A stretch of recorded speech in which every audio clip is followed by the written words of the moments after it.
Dear friends, శాలువా నాకెందుకురా, అరటిపళ్ళు ఇస్తే ఒక పూట గడిచేదిగా అన్న మాజీ ముఖ్యమంత్రి బెజవాడలో కాటన్ ధర కట్టిన బరాజ్ కొట్టుకుపోయే పరిస్థితి వస్తే ఆనాటి కేంద్ర ప్రభుత్వం పైసా కూడా ఇవ్వలేమని స్పష్టం చేస్తే రాష్ట్ర నిధులన్నీ మళ్లించి యుద్ధ ప్రాతిపదికన బరాజ్ను బాగు చేయించి నిలబెట్టాడు. ఆ భారాన్ని పన్నుల రూపంలో ప్రజల మీద వెయ్యకుండా ఆ లోటును సరిదిద్దాడు. అందుకే ప్రజలందరూ ఆ బరాజ్ను ఆయన పేరునే ప్రకాశం బరాజ్గా పిలుచుకుంటున్నారు.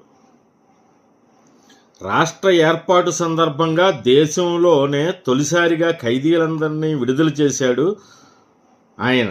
అంతటి మహనీయుడు తన చరమదశలో కటిక దారిద్ర్యాన్ని అనుభవించాడు. తనను శాలువాతో సత్కరిస్తే ఈ శాలువా నాకెందుకురా, ఆ డబ్బుతో అరటిపళ్ళు కొని తెస్తే ఓ పూట గడిచేది కదా అని తన అనుచరుడితోటి అన్నాడంటే ఆయన పరిస్థితి అర్థం చేసుకోవచ్చు.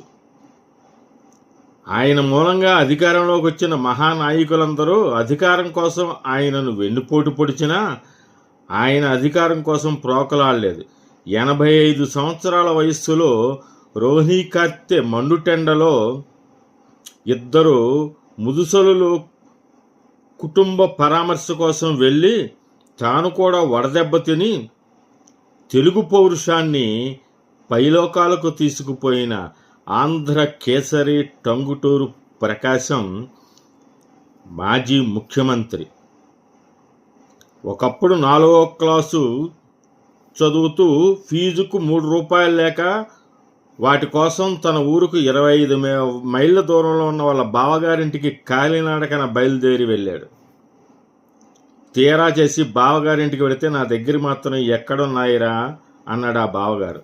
చేసేదేముందనుకుంటూ కాళ్ళు ఇడ్చుకుంటూ 25 మైళ్ళు తిరిగి నడుచుకుంటూ ఇంటికి వచ్చేసాడు ఆ కుర్రవాడు. మనందరికీ గర్వకారణం టంగుటూరి ప్రకాశం పంతులు. ఈ వీడియోని లైక్ చేసి సబ్స్క్రైబ్ చేసి 10 మందికి షేర్ చేయవలసిందిగా మిమ్మల్ని అందరినీ సవినయంగా కోరుకుంటున్నాను.